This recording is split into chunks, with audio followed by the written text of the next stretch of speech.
फुलतो रानमेव्याचा संसार. आदिवासी बांधवांसाठी रोजगाराची जीवनरेखा. बदलत्या आधुनिक जीवनशैलीत अनेक पारंपरिक गोष्टी काळाच्या पडद्याआड जात असल्या तरी निसर्गाने दिलेला रानमेवा आजही आदिवासी बांधवांच्या जगण्याचा आधार बनून उभा आहे.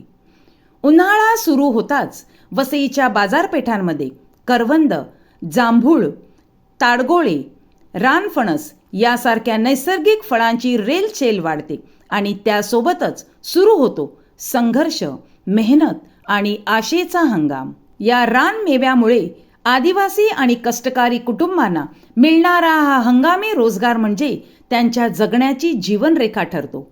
शहरातील लोक जेव्हा रासायनिक प्रक्रियेतून गेलेली फळं टाकून नैसर्गिक, सुरक्षित आणि आरोग्यदायी पर्याय शोधतात, तेव्हा हा रानमेवा त्यांच्या पसंतीस उतरतो.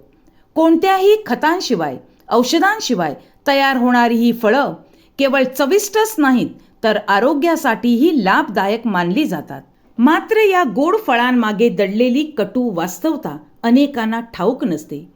करवंदासारखी फळं गोळा करताना आदिवासी महिलांना काटेरी झुडपांमध्ये दिवसभर झुंज द्यावी लागते. उन्हाच्या कडकडीत तापात हाताला जखमा होत असतानाही त्या निसर्गाच्या कुशीतून हा खजिना गोळा करतात. एक टोपली भरायला अख्खा दिवस खर्ची पडतो आणि दुसऱ्या दिवशी बाजारात विक्रीसाठी त्या उभ्या राहतात.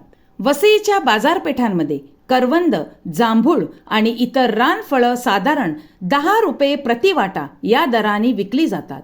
एका टोपलीतून 50 ते 60 वाट्या तयार होतात आणि दिवसभराच्या कष्टानंतर सुमारे 450 ते 500 रुपयांचे उत्पन्न मिळते.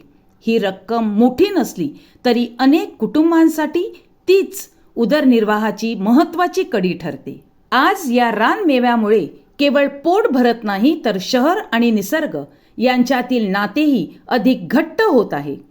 एका बाजूला शहरी ग्राहकांना नैसर्गिक शुद्ध अन्न मिळतं तर दुसऱ्या बाजूला आदिवासी बांधवांच्या हाताला काम मिळते. हा रानमेवा म्हणजे केवळ फळे नाहीत, तो आहे मेहनतीचा घाम, संघर्षाची कहाणी आणि जगण्याची आशा.